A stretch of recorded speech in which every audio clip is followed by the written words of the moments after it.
ভালোবাসার সপ্তাহে হলিউডের বড় পর্দায় ভালোবাসাই কি জিতলো, নাকি বিতর্ক গড়ল নতুন রেকর্ড? বক্স অফিসে এখন একটাই নাম, উইদারিং হাইটস।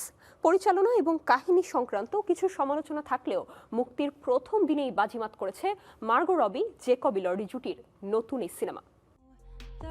এমিলি ব্রান্টের ক্লাসিক উপন্যাস থেকে অনুপ্রাণিত পরিচালক এমারেল্ড ফেনেলের সাহসী রিমেক উইদারিং হাইটস বাজিমাত করেছে মুক্তির প্রথম দিনেই।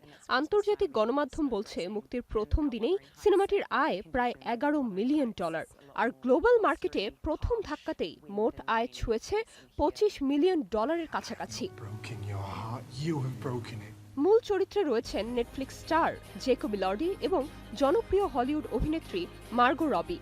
তাদের রসায়ন দর্শকের প্রশংসা কুড়ালেও সমালোচকরা এই রিমেক নিয়ে মিশ্র প্রতিক্রিয়া প্রকাশ করেছেন। অনেকে বলেছেন নির্মাতা ফেনেলের দৃষ্টিভঙ্গি সাহসী হলেও মূল উপন্যাসের গভীর আবেগ এবং সামাজিক প্রেক্ষাপট পুরোপুরি ফুটে ওঠেনি সিনেমাতে। আবার কিছু দৃশ্যে রোমান্স এবং কেমিস্ট্রি প্রাধান্য পেলেও অভিনেতাদের মানসিক দ্বন্দ্ব এবং চরিত্রের জটিলতা কম ফুটেছে। তবুও বিতর্ক থামাতে পারেনি দর্শককে।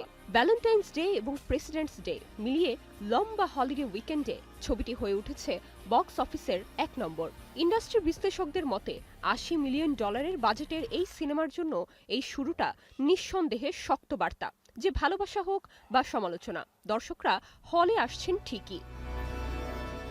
শেষমেশ প্রশ্ন একটাই, এই সাফল্য কি ধরে রাখতে পারবে উইদারিং হাইটস, নাকি বিতর্কই হবে এর সবচেয়ে বড় চ্যালেঞ্জ? নির্জন নুসরাত, স্টার এন্টারটেইনমেন্ট।